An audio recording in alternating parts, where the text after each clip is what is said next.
Hola a todas y todos, mi nombre es Andrés Domínguez, soy reportero de este portal informativo y como siempre pues el día de hoy venimos a informarles y sobre todo tener una bonita conversación en otro inventario más.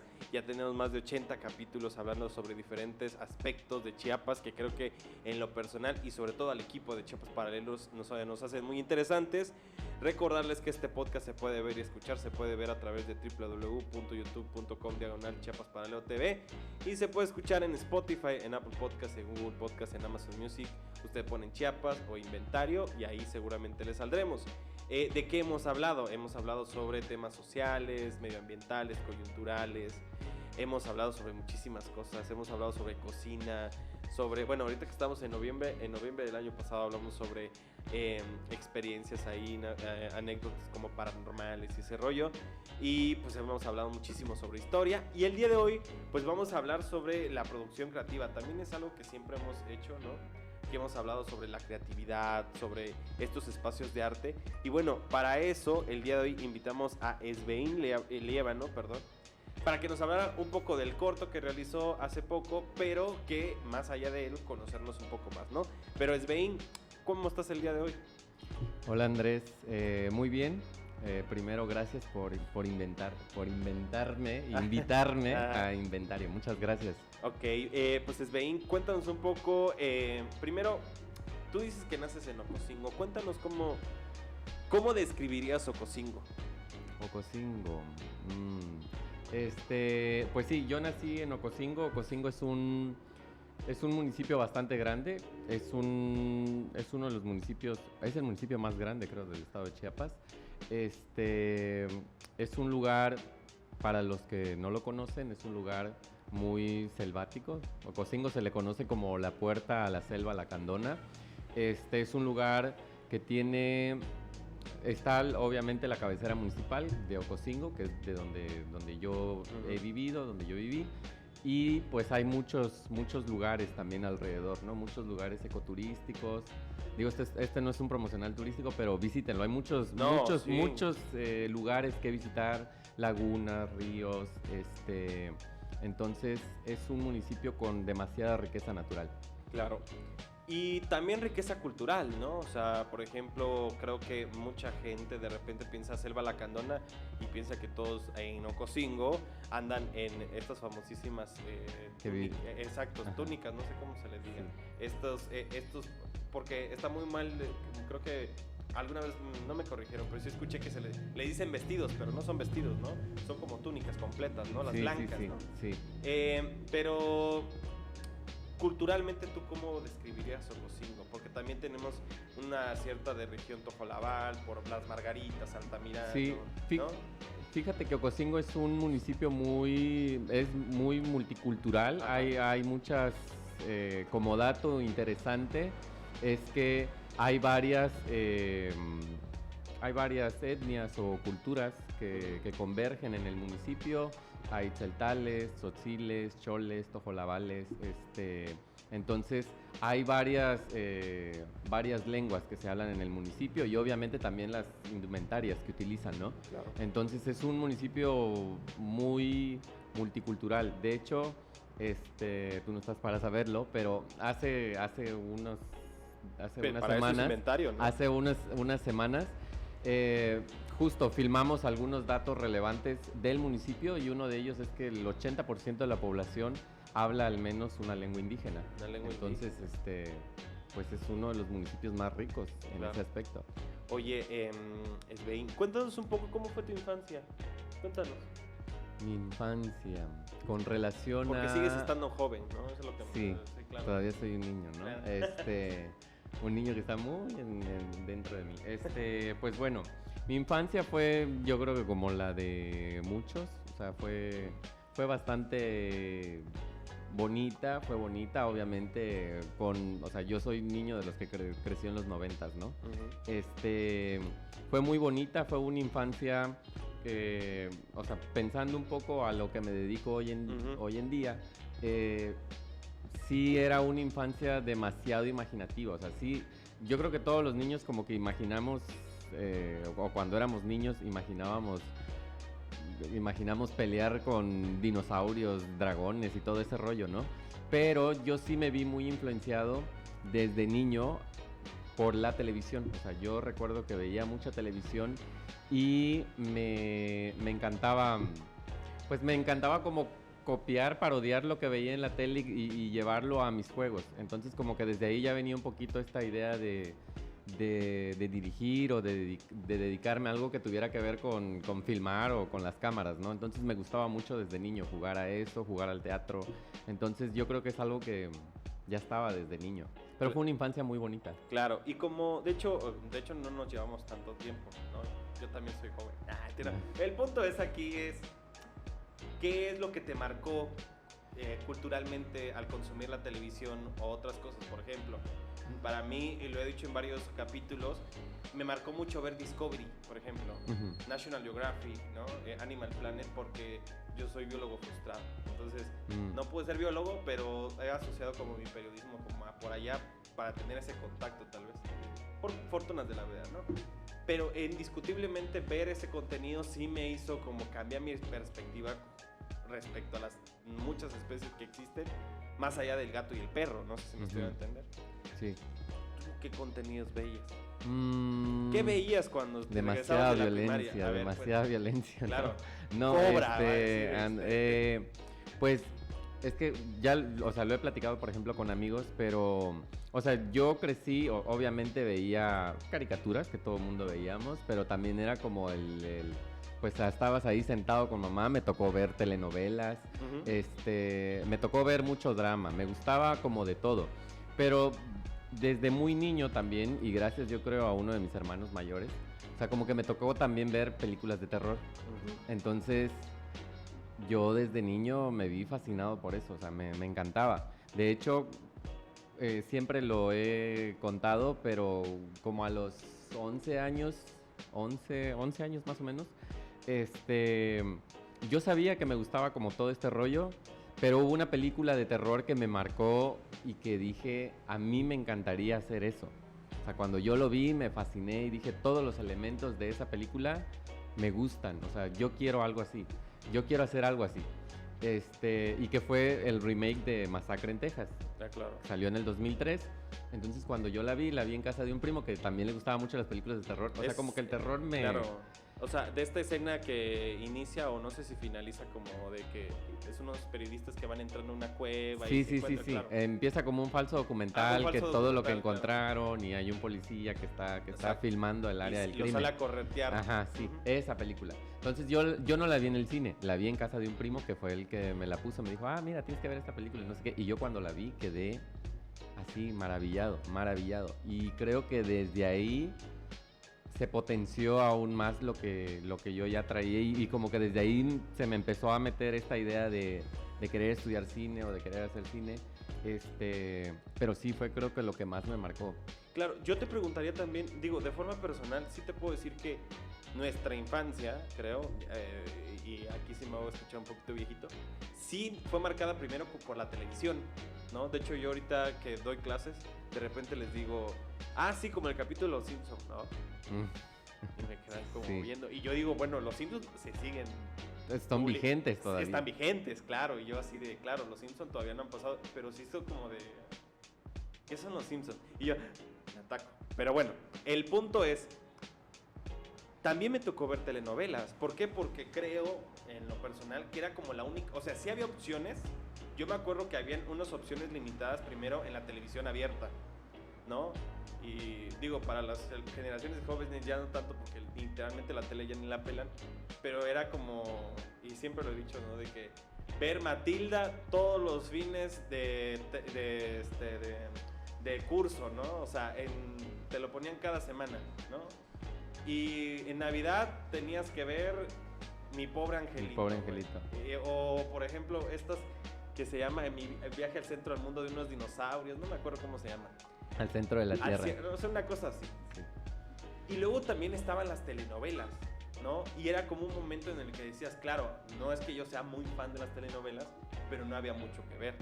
Luego hubo como otra etapa de la televisión de paga, ¿no? De que relativamente no era tan cara para acceder a ella, pero pues sí significaba un gasto más, ¿no? Y ahí pues estaba MTV, VH1, y lo que sea. ¿Tú cómo comenzaste porque tú lo dices muy bien, ¿no? O sea, ¿cómo consideras que es como la infancia que nosotros tuvimos a consumir tanta televisión y que si tiene un impacto, bueno, creo que tú eres el mejor ejemplo al día de hoy? Bueno, yo creo que obviamente todo lo que vemos de alguna manera nos influye y nos forma. En el caso, yo creo, de los niños de los 90 que crecimos viendo las telenovelas, pues ese drama te marca. O claro. sea, es como ese drama al que estás acostumbrado en las telenovelas te marca. O sea, de alguna manera te va formando, incluso hasta en tu forma de relacionarte en la vida. Muy bien.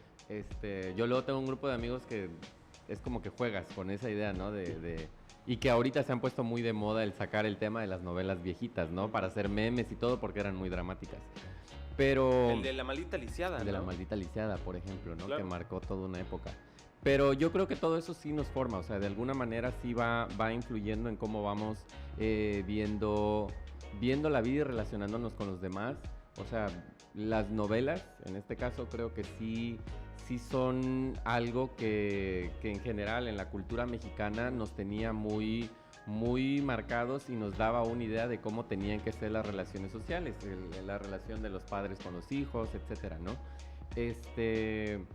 Y regresando un poco a tu pregunta anterior de cómo influye quizás el lugar donde vivimos o donde crecemos, o en este caso el estado donde crecemos, también es importante, creo yo, porque estás en contacto con ciertas realidades que claro. otras personas no. Y al final tu entorno te va a empujar a contar cierto tipo de historias. Como en este caso que yo estoy hablando, que vamos a hablar más adelante, pero es un corto sobre una leyenda conocida en México, pero también que es muy arraigada de pueblitos y esas cosas, ¿no?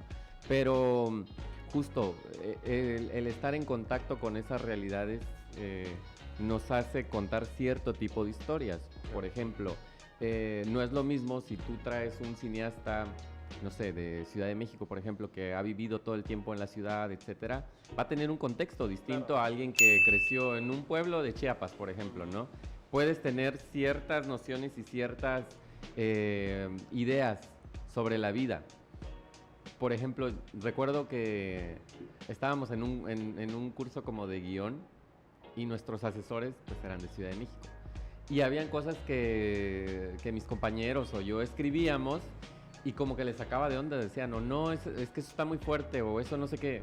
Y todos era así como de, sí, pero eso pasa en Chiapas, o eso pasa en ciertos lugares, ¿no? Claro. O sea, como que, te digo, ciertas realidades. Es como que si viene alguien, no sé, del norte y nos cuenta algo muy fuerte, vamos a decir, no, es que está muy fuerte, sí, pero es que eso es, desgraciadamente es el pan de cada día, ¿no? Entonces, sí influye demasiado el lugar donde crecemos para el tipo de historias que luego vamos a contar. Claro, y yo pondría el ejemplo de Roma, por ejemplo, ¿no? O sea, Alfonso Cuarón, perdón.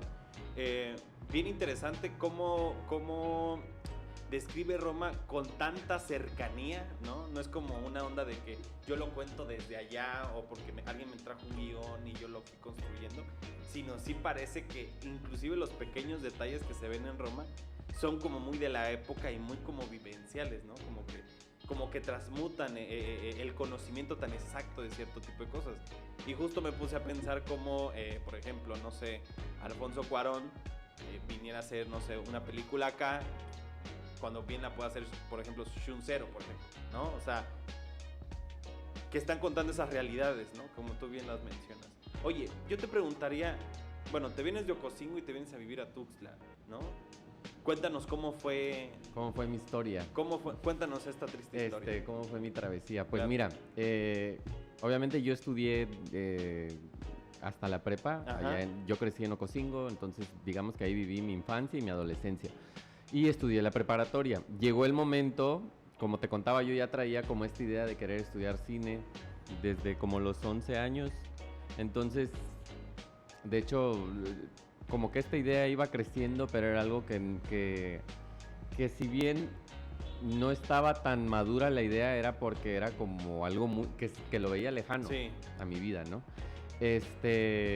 Pero pues sí, seguía como en esta idea. De hecho, para mis amigos de la prepa que me están escuchando, pues hacía mis películas caseras, ¿no? Era como que la manera de cubrir esa necesidad que tenía. Hasta que justo antes de salir de la prepa me entero que la Universidad de Descartes abre la carrera de cine.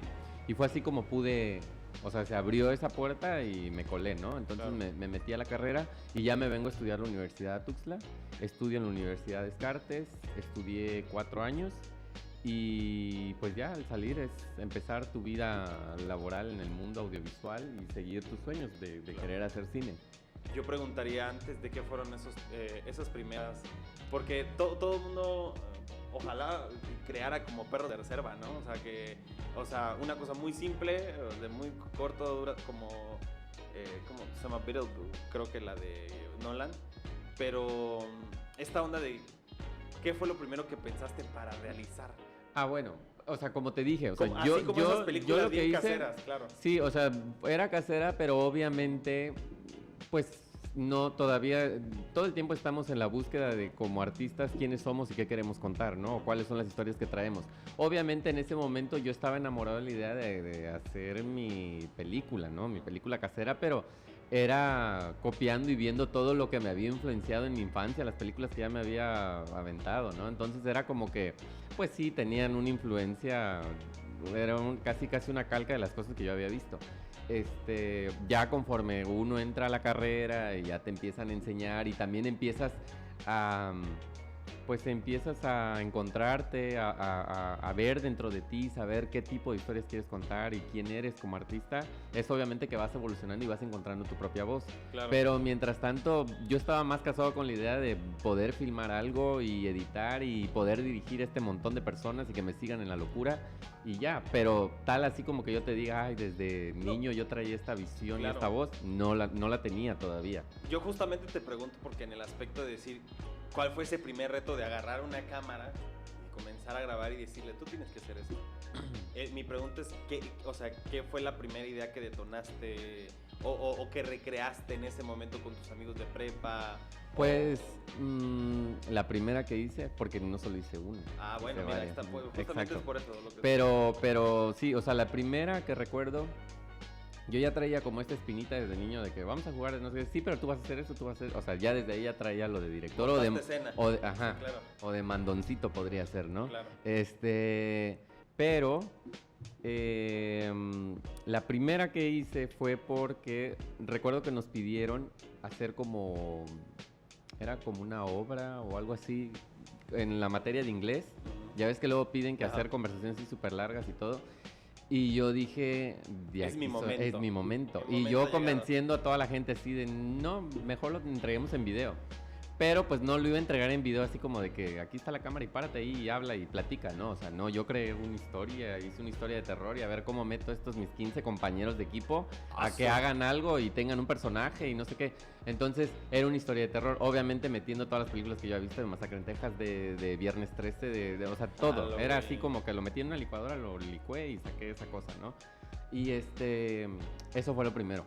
Oye, Una película en inglés todavía, mal hecha, pero fue en inglés. Oye, pero yo te pregunto así de forma muy rápida, ¿y con qué grabaste? Pues fue con una Handycam, Ajá. fue con una Handycam, que creo que era de alguien equipo. del equipo, ¿no? O sea, que fue con eso que se filmó, obviamente, por las tardes, los fines de semana, pues porque estudiábamos. Claro. Y recuerdo que yo no sabía editar, o sea, cuando hice la primera yo no sabía editar y fue así de, bueno, ¿quién me ayuda con esto? ¿Cómo lo inicio? Y Claro. ¿cómo lo inicio? Porque era el reto, Claro. ¿no? Ahora ármalo. Y recuerdo a una persona que fue, no recuerdo cuánto le pagamos muy poco, pero pues le pagué algo, ¿no? Y ya era la persona que lo iba a editar, pero yo fui, me senté ahí con él y que lo editara y todo, y ahí fui viendo y aprendiendo cómo lo hacía. Y ya cuando hice la segunda, al otro año, o sea, yo estaba como no sé, como Marvel, o yo creo, yo lanzaba una cada año, ¿no? Entonces hice esa el primer año, el segundo año nos piden hacer una obra de teatro. Nos piden hacer una obra de teatro y yo dije, no, lo vamos a hacer en obra de teatro, lo vamos a hacer en video. Y Y montaste Romeo y Julieta. no, fue una historia que yo escribí. Ah, ok. O sea, yo escribí, mira, creativo. lo escribí y se hizo y ya esa ya la edité yo. O sea, porque yo ya había visto y dije, ahora esta la voy a editar yo y a ver cómo me sale. Y ya le fui agarrando idea, cómo se hacía y esa la edité yo. Ya. Pues, ¿qué te parece? Es que yo me imaginé a Svein en esos momentos donde comienzas a tener tu primer celular, ¿no? A tu Sony Walkman 2. No, así fue, como, fue con cámara, fue así con me imaginé, Handycam, pero fue con así cámara. como Sí, en exacto. ese aspecto. Pero bueno, ¿qué te parece si hacemos un primer corte y ya llegamos a los Ok. 20 minutos? Oh, tan Va, rápido. que ni parece, pero bueno, y regresamos con esta conversación que tenemos, muy buena.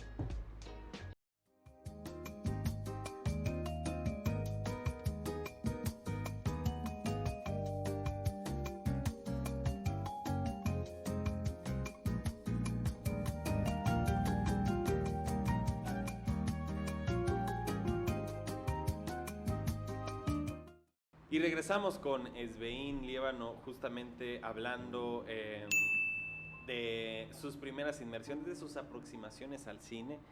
Ya básicamente nos contó un poco sobre cómo fue su niñez, cómo realizó estos primeros cortes como siempre, ¿no? Ujú. Es que, por ejemplo, yo no me jacto, pero sí como que de repente tengo mis escritos de lo que escribí hace como 6 o 7 años y me doy una vergüenza, o sea, ¿Y qué dijiste? qué bueno que no está publicado, eso es lo bueno. Y que dijiste va a revolucionar el Dije periodismo. yo, ándale, dije Exacto. yo, no, déjate, estoy escribiendo el próximo, no sé, o sea, dije, el premio Pulitzer me va a quedar pendejo, Sí, ¿no? exacto. O sea, dije yo unas cosas, pero los veo ahora y la neta me veo muy risorio, ¿no? O sea, digo, ¿en qué momento estaba yo? Pero bueno, no me tardo más porque no es mi podcast, pero bueno. Yo te preguntaría así de forma ya muy... ¿Qué fue lo que escribiste, Ya, Andrés? no, ¿sabes qué escribí? O sea, he escrito siempre sobre cuestiones muy periodísticas, pero de repente como que tengo ahí mis intentos para escribir microcuentos, ¿no? O sea, Ok. sobre ficciones que de repente... O sea, ¿te gusta también la ficción? Sí. Ah, qué padre. Sí, o sea, yo soy más literario, la verdad, ¿no? O sea, y él entrevistando. Entonces, pero ya para ir terminando, porque yo comencé a leer a los 20 años. Entonces comencé a escribir como a los 22, 23. ¿Empezaste a leer a los 20? O O sea, sea, ¿no leías antes? no ¿De leía. niño? ¿De niño no leías? No O sea, leía. ¿no sabías leer o no leías? No. O sea, no leía, no tal cual. O sea, te iba a decir, Marta y Gareda te ganó, pero No. por 19 años y 6 Sí, meses. Exacto. Sí. O sea, un libro, ¿no? Ah, Un ok. libro. O sea, sí sabías leer, pero no tenías el hábito de la lectura hasta los 20. Exactamente. Ah, ok. ¿no? Entonces, a los 20 años comencé con ese hábito. Ok. Y justamente algo revolucionario cuando de repente comienzas a leer mucho es que te imaginas mucho más de lo que puede llegar a pasar, Sí. ¿no? O sea, de repente dices, es que sí, pero a mí me hubiera gustado que terminara así. Entonces hubo como 2 o 3 cuestiones que yo decía, bueno, y continuará, y armé mi segunda parte ahí de que, Ok. no, la continuación de no sé qué, no sé qué, no sé qué. Ok. Pero bueno, eso es como mi biografía. Yo lo que te preguntaría es, ¿cuáles fueron los primeros retos, por ejemplo, de armar cine y de estudiar cine en el Descartes y sobre todo en un medio ambiente como Tuxtla? Pues todos los que hemos pasado por esa carrera sabemos que, de hecho, hacer cine en México es difícil. Ahí, esa es la gran premisa en México. ¿Nunca le tiraste ir al CCC?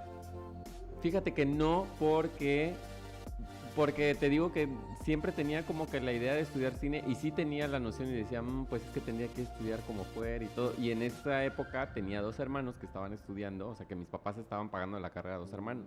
Entonces yo como que me iba a sumar y ya era demasiado para Claro. mis papás, ¿no? Entonces sí tenía esa noción, pero lo veía como algo lejano. Sí. Bueno, Entonces, es que cuando se abre la puerta de Descartes, era como algo más cerca. Sin embargo, las colegiaturas no eran baratas. Claro. Pero bueno, esa es otra historia que es un poco larga de cómo logré convencer a mis papás de estudiar cine. Pero ¿por qué no lo cuentas? Cuéntalo. Porque, bueno, A ver. así a resumidas cuentas, Ajá. para no hacer el cuento muy largo, era una carrera que era la primera generación que se abría. Entonces, era muy cara porque la mayoría de los profesores venían de Ciudad de México. O sea, del CCC, del CUEC, Ajá. venían a darnos clases. Entonces, digamos que por esa parte no me perdí de mucho. Entonces, era una carrera muy cara. Y te digo, yo tenía 2 hermanos que estaban estudiando la carrera. Entonces mis papás eran así como de, pues no, vamos a poder con 3 y menos si tu carrera es como la más cara de los 3, ¿no? Y de casualidad tus hermanos o hermanas no son ingenieras y... Sí. Exacto. Es que mi hermano Exacto. mayor, ingeniero civil. Mi hermana, es LAE. Y mi otro hermano, arquitecto. Entonces venía aquí el otro loco que quería estudiar cine. Entonces mis papás era así como de, ¿qué hice para merecer esto? ¿No? Entonces, pero los convencí porque, o sea, me habían dicho primero que no. Y yo seguí luchando y hablando con la coordinadora y todo, y les decía, no, pero miren, tengo buen promedio y que no sé qué, y me ofrecieron una beca del 50%. Entonces, yo ya llegué así de súper feliz y de, miren, logré que me lo bajaran al 50% y no sé qué, y mis papás... O sea, tú viniste, o sea, hablando con ellos, ¿no? Mails, llamadas y todo, o sea, yo lo estaba haciendo todo bajo el agua. Y lo logré, o sea, logré convencer a mis papás. Te dijiste a tu papá, exacto. ¿qué crees? Les traigo una super promoción. Super promoción, exacto. 50%. Obviamente, mientras todo eso ocurría, yo tenía que buscar un plan B o una carrera B. Yo iba a estudiar comunicación. Entonces, yo ya había sacado ficha y todo, ¿no? Yo ya estaba listo. Pero logré este cambio y mis papás eran así como de, como que no me querían, no querían y me decían que no. Y ahí ya entré, ahí hice uso de las telenovelas, porque ahí hice drama, y ahí hice uso del drama y ya les dije, pues que era lo que yo quería. Y que si yo estudiaba la otra carrera, era algo que, pues que sí, o sea, que como buen alumno, buen hijo les iba a cumplir, pero que no era lo que yo quería. O sea, sí se los dije tal cual, no es lo que yo quiero. Y quiero que pero si quieren que estudie, eso voy a estudiar. Lo voy a estudiar, pero no quiero que lo tengan claro, que lo estoy haciendo en contra de mi voluntad. Y ya, o sea, como que mi chantaje funcionó y me dijeron, bueno, sí, va a estudiar, sí. Y ya me metí a la carrera. Bueno, pues tu pregunta fue cuál era el reto de todo esto, ¿no? No, pero valió la pena porque el primer reto está... Ahí estaba el primer reto, convencer a mis papás. Claro. Y de hecho tuve la conversación con mi papá me imagino que todos los que nos están escuchando, de cuando eliges una carrera y a lo mejor no es como la que tus papás quieren o esperaban, es ¿y de qué vas a vivir o qué vas a hacer? No sé qué. Y sí, porque imagínate, tienes un ingeniero civil que te dice, claro, estoy armando esto, un arquitecto que estoy armando esto, y tú es como de... Y yo voy a armar cortitos. Sí, y yo creo que mi papá, de alguna manera, porque de los 4 éramos como que mi hermana y yo fuimos como que los mejores estudiantes. Mis otros 2 hermanos más o menos. Lo siento, pero es la verdad. Ajá. Aquí no se viene por convivir. Entonces, ¿a qué te estaba diciendo? Bueno, entonces era como que fuimos era de los mejores alumnos con mis hermanos, y para mi papá era como esta idea de, pues es que estás desperdiciando, no sé, o sea, tu cerebro, por así decirlo, ¿no? ¿Para qué te vas a meter a estudiar eso? Podrías estudiar lo que tú quieras. Y yo era, no, pero es que esto es lo que yo quiero. Y bueno, entonces ya de ahí entré a estudiar la carrera, y obviamente sí, es una carrera muy difícil. Al salir, obviamente dices, bueno, ¿y ahora qué hago? Porque cuando vas saliendo de una escuela y entras a otra, tienes el plan de vida súper elaborado. O sea, dices, bueno, salgo de la secundaria, entro a la prepa, de la prepa me voy a la universidad y no. La pregunta es, ¿qué haces una vez que terminas la universidad, no? Entonces, ahí empezó el reto, ¿no? Y también era un poco el reto de demostrarles, en este caso, a mis papás, era como de... yo sí tenía razón, o no, que ustedes no me vieran como caer, ¿no?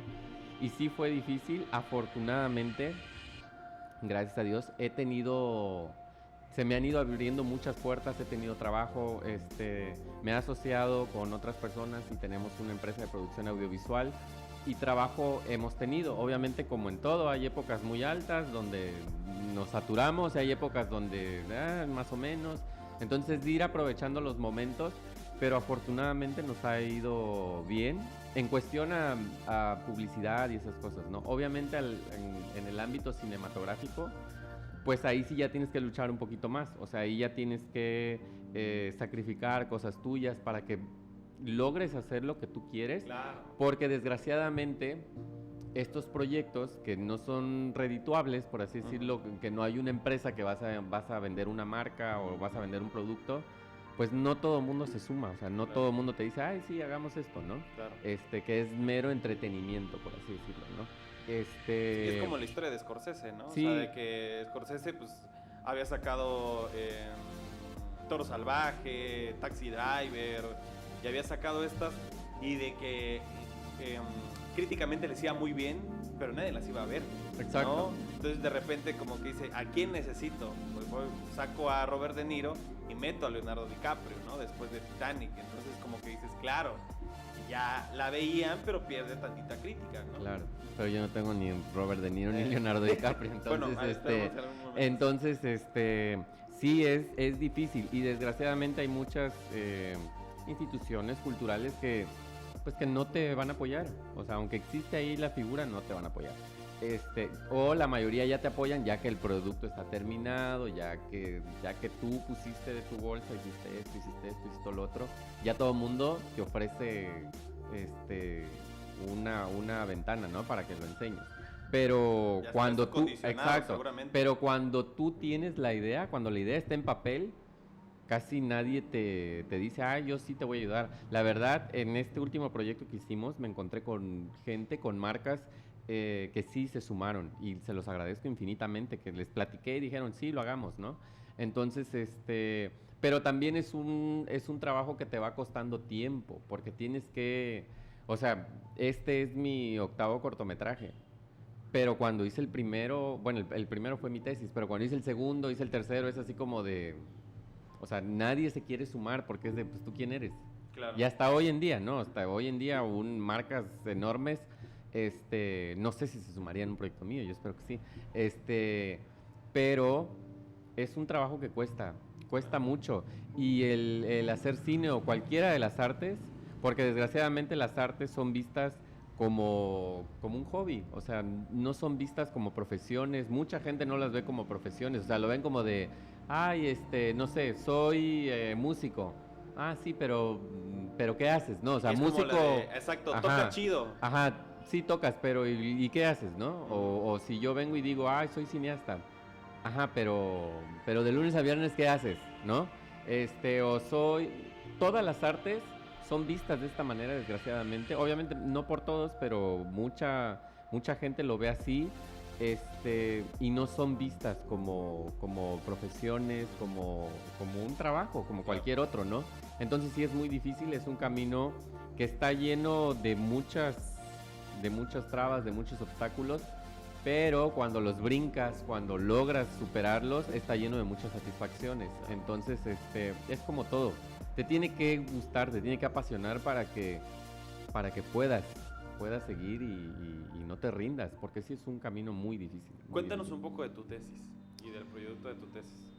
Pues mi tesis, cuando yo salgo de la carrera, nos piden que hagamos un cortometraje, que es donde te evalúan en alguno de los campos en los que te hayas especializado. En mi caso fue en dirección. Entonces, yo recuerdo que cuando hice mi tesis, yo dije, pues, ¿qué hago? Tengo que contar algo, pero quiero hacer algo que no hayamos hecho en la carrera en cuestión de ejercicios, porque vas haciendo ejercicios a lo largo de la carrera. Y yo decía, pues, contar como que un drama normal y todo, dije, no, voy a contar algo de Alien. Y fue como de loco. Y pues sí, lo hice, o sea, tal vez me salió y lo hicimos con 2 pesos, pero hay cosas que sí fueron un acierto y otras cosas que lo veo y me dan pena, pero lo hice. Hay una propuesta. Entonces, exacto, entonces es como que para mí es de alguna manera el hacer cosas no que van a cambiar al cine, no que van a reinventar no, simplemente algo que yo no haya hecho, algo que yo quiero probar, algo que yo quiero ejercitar, algo que signifique un reto para mí y lo hago. O sea, entonces en ese momento para mí era de, quiero que hagamos un corto, porque pues se suman tus compañeros de escuela, que hagamos un corto de algo que no hayamos hecho, o sea, algo diferente. Y creo que de la carrera es el único que habla de aliens, pues, de algo así. Todos los demás son como dramas y cosas por el estilo. Y fue eso. Y le fue muy bien al corto. El corto se llama Nexo. Y de hecho la empresa que tenemos se llama Nex, porque viene de ahí. De ahí. Sí. ¿Y de qué trataba más o menos? Cuéntanos cuál era la historia. Nexo cuenta la historia de un chavo que un día, haciendo ciclismo en la montaña, es abducido y aparece en medio del campo y es encontrado por un hombre que vive por ahí, pero este chavo no recuerda nada. Entonces a lo largo del corto pues vamos contando cómo él tiene que reencontrar y saber quién es él y qué es lo que está haciendo ahí y qué fue lo que le hicieron. Entonces pues vamos a ir descubriendo un poco a poco. Lo pueden ver en mi YouTube, Claro. ahí está, Nexo. Que Es es Next Film, ¿no? No, es @esbeinlievan. Ok, Svein Llevan. Oye, Svein, ahora sí, Ya hemos, ¿ves cómo se nos fueron 15 minutos ya? Sí. Solamente te comentaría, entonces, ¿cómo sale un poco la idea de Nahual? Cuéntanos un poco. Pero antes de ello, ¿por qué, te preguntaría, por qué arriesgarse a contar cosas diferentes? O sea, yo lo que sí creo que, y tú lo dices muy bien, o sea, ¿por qué arriesgarnos a hacer cosas que técnicamente y financieramente no funcionan? ¿Por qué? Porque lo único que hacemos es que nos complacemos a nosotros mismos. Es decir, porque lo que pensamos es que, claro, hay cosas que sí necesita la gente, pero hay cosas que uno necesita de uno mismo, ¿no? Y lo vemos con los directores. Roma es el mejor ejemplo, ¿no? De que la necesidad de contar su pasado, su infancia. Lo vemos con Bardo, ¿no? También un poco desde su visión de Iñárritu. Lo vemos con, por ejemplo, con Steven Spielberg, con los Fabelman, ¿no? Si no mal recuerdo el nombre. Esta necesidad de decir, sí, entiéndame, pero necesito que me entiendan esto, no sé si... Pues, exacto. Cuéntanos un poco por qué estas propuestas arriesgadas. Porque, bueno, creo yo que todos los artistas en los diferentes ámbitos que existen de las artes, creo que lo más importante de un artista es que primero, o sea, él es el mejor o el peor juez con su trabajo, ¿no? Entonces, y te tiene que gustar lo que haces, te tiene que apasionar. Entonces, en mi caso, como te decía, o como los ejemplos que dices, pues es un poco el conocerme, el saber qué historias quiero contar, hasta dónde puedo llegar como director o como cuentahistorias, ¿no?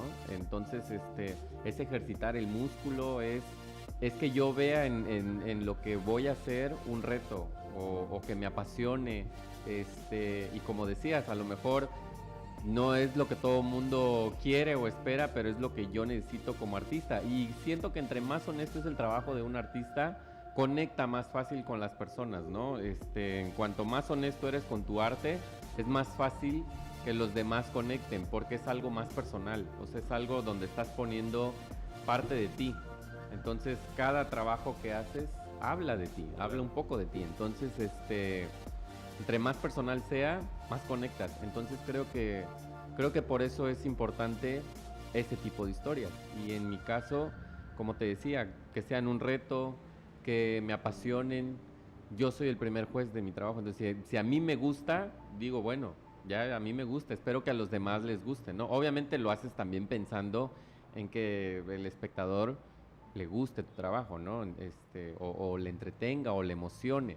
Pero sí, o sea, yo creo que tenemos que ser honestos como artistas con nuestro trabajo para que quienes lo vean o lo consuman conecten más fácil con él. Claro, y para cerrar este bloque te preguntaría, bueno, ¿y cómo sale esta idea de Nahual? Ya tú más o menos lo apuntabas en el primer bloque diciendo, claro, mi medio ambiente, conocí esto, conocí el otro, pero ¿por qué plasmarlo? Pues fíjate que el Nahual nace porque me tengo que remontar un poquito.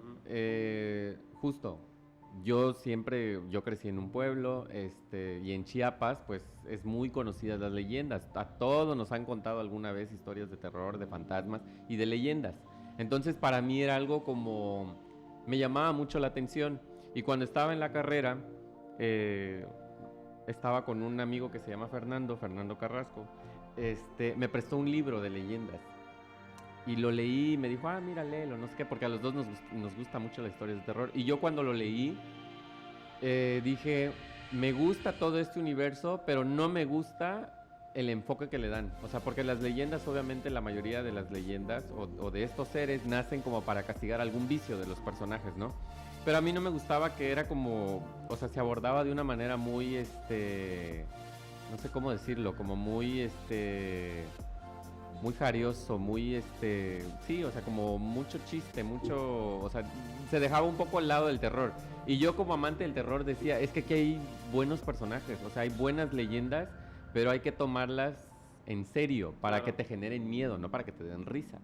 Que digo, también es válido, ¿no? Pero yo decía, a mí me gustaría contar estas historias, pero del otro lado de la moneda, o sea, de que te den miedo. Entonces, fue ahí que nació la idea de un proyecto que se llama Leyendas Chiapanecas de Terror, que es un proyecto que tengo y una idea que tengo de llevar estas leyendas, obviamente primero de Chiapas, estas leyendas con un formato más cinematográfico. O sea, llevarlos a la pantalla con un formato más cinematográfico que sirva para enaltecer estas leyendas, pero también para que lo conozcan nuevas generaciones, ¿no? Porque no todo el mundo las conoce. Claro. Entonces, así nació, y primero hicimos como un corto piloto que se llamó El Cipe, que también lo pueden ver en mi YouTube, que es sobre una leyenda muy conocida en la costa de Chiapas. Y le fue muy bien. Entonces yo sigo con esta espinita de querer seguir contando a los demás personajes, y es así como llega el Nahual. O sea, el Nahual, yo dije, bueno, quiero hacer otra historia de leyendas. ¿Qué personaje voy a contar, no? Entonces, llegó la oportunidad de decir, bueno, voy a hacer una historia en mi municipio o en mi pueblo. ¿Qué leyenda podría ser ambientada acá, no? Entonces, no cualquier leyenda podía ambientarse ahí. Entonces dije, bueno, el Nahual es algo que es muy conocido en muchos lugares y podría fácilmente ambientarse en mi municipio, ¿no? Entonces fue así como nació el Nahual. Es una historia que ya traía desde hace como más de un año, como en la cabeza, dándome vueltas como de qué podría ser la historia, y fue así como que más o menos nació esta idea. Excelente, Svein. ¿Qué te parece si hacemos un pequeñísimo corte? Ya llegamos al segundo, Ok. al segundo bloque y pues terminamos. Ok.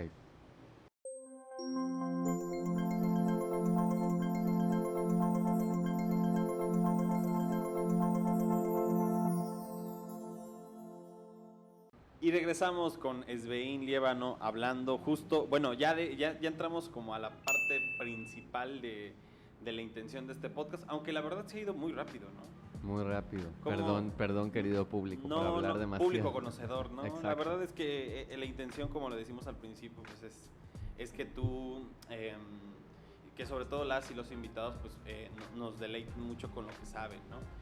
Yo te preguntaría, bueno, ya tenías la idea, ¿cómo lo pones en marcha? Sobre todo lo pregunto porque tal vez tú ya, con tus años de experiencia, ya puedes, como por decir, bueno, para hacer esto ya tengo que hacer esto y no tengo que regresarme justamente a mi segundo corto, que era como de, bueno, ¿y ahora qué hago? ¿Y ahora ¿no? qué hago? Exacto. ¿Cómo puedes ir como mencionando a las personas? ¿Cómo puedes ir trabajando esto? ¿Javi? Sí, adelante. Ok. Bueno, este corto ha sido uno de los que he producido en menos tiempo. Yo creo que también es un poco, pues sí, ya he hecho un poco uno mano de la experiencia. Obviamente no es lo mismo dedicarle como muchísimo más tiempo a un proyecto, porque pues puede ser como más detalloso y todo, pero entra en juego muchas cosas, ¿no? Pero este proyecto, ¿cómo cobró vida? Te digo, la historia ya la traía como desde hace un año, ya la traía en la cabeza, que yo decía, quiero hacer un corto de esto, quiero hacer un corto de esto. Y pues ya, primero obviamente platicas, ¿no? Como con tus amigos, colegas, de, oye, mira, tengo esta historia, ¿cómo la ves? No sé qué, ya te dicen, pues muévele esto, cámbiale esto, o por aquí sí, por aquí no. Entonces, platicando con mis amigos, pues ya me sugerían como qué cosas quitar, qué cosas poner. Y ya escribí el guión y empecé más o menos la preproducción, que es como la planeación del proyecto, como a mediados de julio.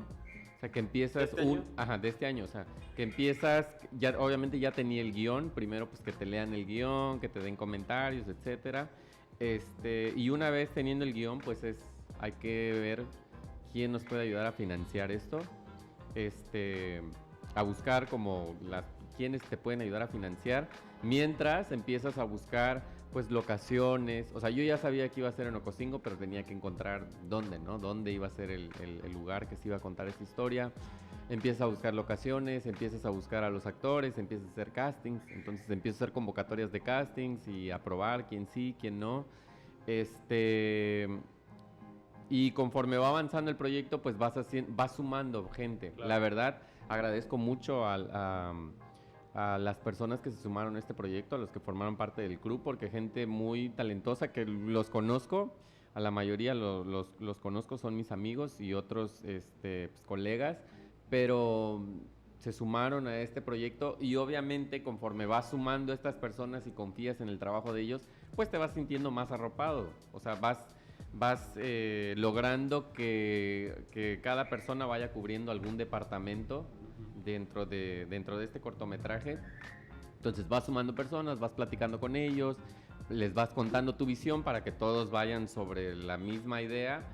Y una vez que ya tienes tu talento, o sea, los actores, ya vas haciendo pruebas de vestuario, pruebas de maquillaje, vas haciendo los ensayos, lecturas de guión, ensayos. Y cuando ya llegó el momento de filmar, todo eso fue mediados de julio, que se empezó a hablar con las personas, a ver cómo se va a financiar, a encontrar los lugares y todo. Y el cortometraje se filmó a mediados de septiembre. Ok. Recuerdo porque había desfile el día que filmamos en el cortometraje. Fue del 14 al 17, creo. Se filmaron 4 días el cortometraje. Y después, obviamente, viene la postproducción. Que la postproducción, pues ya es la edición, la corrección de color, el diseño sonoro, todo este rollo. Que eso sí fue maratónico. Yo nunca había hecho un corto donde tuviera tan poquito tiempo para presentarlo.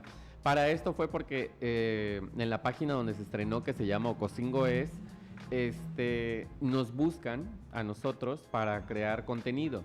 Entonces yo les sugerí, les dije, estaría padre que para el mes de octubre se lanzara un corto. Yo metiendo mis ideas. Sí. Yo viendo una puerta donde me puedo... Claro. Exacto. Entonces yo les dije, ¿por qué no hacemos esto? Y afortunadamente, y les agradezco mucho también a ellos, confiaron en mí, o sea, confiaron en mi idea y en mi visión y dijeron, bueno, adelante. Entonces, pero obviamente es como de, sí, pero pues nosotros podemos cubrir algo para producir, pero no podemos con la magnitud de un corto, porque la verdad se ve muy, o sea, puede ser un corto tiempo en pantalla, pero lleva mucho dinero. Claro. Entonces, es dinero, dinero, dinero. O sea, hacer una producción audiovisual es dinero. Entonces teníamos que encontrar, aparte de que nosotros a través de Next Films, que es mi empresa, pusimos una parte, Ocosingo Es, que es donde se estrenó el corto, puso otra parte, pues teníamos que encontrar otras empresas que se sumaran, ¿no? Para poderlo lograr.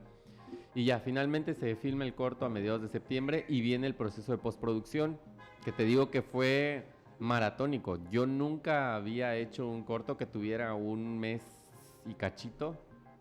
Tuve imagínate, 35, 40 días para postproducirlo y entregarlo y decirlo, aquí está, ¿no? Entonces, eran largas jornadas de trabajo. De hecho, mi amigo Cordero Bravo se sumó para poderlo terminar, porque si no, iba a llegar el día del estreno y íbamos a llegar así de, ¿qué creen? No hay corto, porque no, o sea, no estaba listo. Pero afortunadamente terminamos en tiempo y forma. Y se presentó, es uno de los cortos más largos que tengo. Es un cortometraje de 21 minutos y pues ya lo pueden ver en Facebook. Y pues ya, o sea, fue así el proceso. Te digo, como no es el primer cortometraje que produzco y dirijo, pues ya más o menos sabes qué paso seguir y cómo irlo haciendo.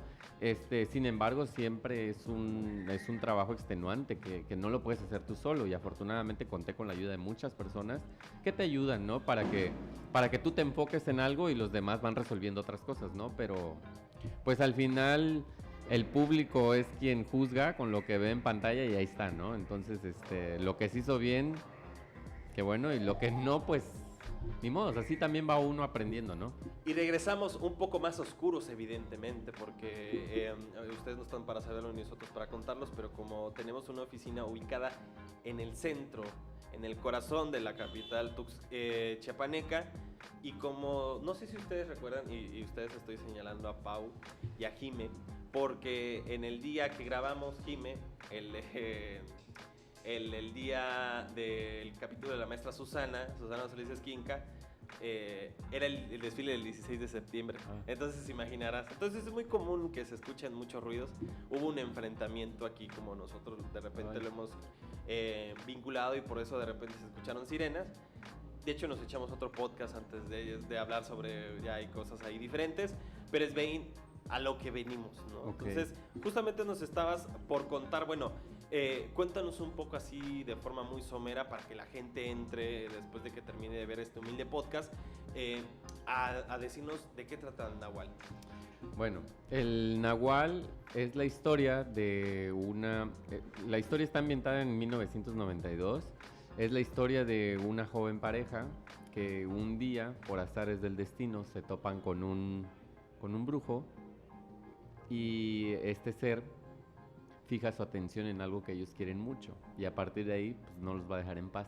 Obviamente no les voy a contar mayor detalle, pero de eso va la historia. Es una pareja que se tiene que enfrentar a este ser, aparentemente es un brujo, que quiere algo que ellos tienen y es muy preciado para esta pareja. Entonces, pues eso, hasta ahí. Que se echen una vuelta. Oye, exacto. Antes de terminar el episodio, yo sí te preguntaría, y digo, dentro de las ciencias sociales y dentro del cine se sabe que la comedia y hacer terror son los géneros más difíciles para hacerlos, ¿no? Y tú dices, ¿no? Con mis 2 pesos, ¿no? Porque a veces, evidentemente, vemos, por ejemplo, no sé, el remake de Masacre de Texas y, bueno, aunque sea su remake, pues sí tiene como sus mínimo muy jodido $40 millones, ¿no? O sea, dices, bueno, sí, lo hicieron con 3 palos, pero esos 3 palos no lo hicieron con 3 pesos, pero... Eran $40 millones, ¿no? Digo, teniendo en cuenta otras super mega recontrachiproducciones, ¿no? O sea... Claro. Pero desde la localidad, justamente desde lo que tú dices, desde nuestro humilde Ocosingo, desde nuestro humilde Chiapas, ¿qué tan difícil es hacer terror con estos elementos? Digo, seguramente sale la creatividad por ahí, ¿no? Desde términos narrativos, dices, ¿no? Pues desde términos narrativos, como tú dices, creo que hacer terror y comedia es de las cosas más difíciles como realizador o como cineasta, como director, poder hacer. A mí me encanta el terror, entonces... sí, obviamente como tú dices, hay limitaciones en cuanto a valores de producción, cosas que hay efectos que los tienes que hacer más prácticos, que tienes que pensar, bueno, esto cómo lo voy a filmar, cómo lo voy a mostrar, etcétera, ¿no? Y justo ahí entra la creatividad. Algo que ayuda a veces el que una producción se vea limitada o sea un poco precaria es que tienes que trabajar más la creatividad y decir, bueno, lo muestro así o lo hago así o esto no lo enseño tanto. Entonces, sí tienes que echar de juego tu creatividad para poder contar las historias, pero sí es un género difícil, es un género que aparte hoy en día la mayoría de la gente ya no se asusta tan fácil. Claro. Entonces, para bien y para mal también, ¿no? Por tantas cosas que vemos en las redes que creo que a veces nos deshumaniza un poco, ¿no? Ya ver tantas malas noticias. Pero sí, es de los temas más difíciles. Sin embargo, obviamente como fan de este género, siento que lo he explorado ya en otros cortos, entonces me es un poco más familiar a la hora de contar estas historias. A diferencia, por ejemplo, del drama o de la comedia, que también son géneros que me gustaría abordar, pero sí es uno de los géneros más difíciles. No sé si lo logro o no lo logro, a veces sí, a veces no, pero pues es parte del show. La pregunta inevitable es, ¿qué viene para ti? ¿Cuáles serían tus próximas propuestas? ¿Qué es lo que estás pensando desarrollar? Y sobre todo, como todo pasa, todos tenemos metas para realizar. Ejemplo, publicar un libro sobre un tema. ¿Tú cuál sería esa meta a realizar, no? Pues mi meta a realizar es hacer un largometraje. O sea, mi mayor sueño es hacer largometrajes. Mínimo uno, ¿no? Pero sí, eso es como que mi mayor meta, realizar cortometrajes. Ojalá que yo pueda realizar este proyecto que te contaba de las leyendas chiapanecas de terror en un formato de serie. O sea, digamos que cada capítulo te vaya contando una leyenda. Y seguir explorando, seguir experimentando. La verdad, como director, siento que apenas estoy dando como los primeros pasitos, claro, ¿no? Entonces, me gustaría seguir probando otros géneros, me gustaría, pues, hacer comedia. Comedia, nunca he hecho comedia así, de esta comedia, ¿no? Hacer drama, hacer todo tipo de historias. La verdad, a mí me gusta mucho contar historias, independientemente del género.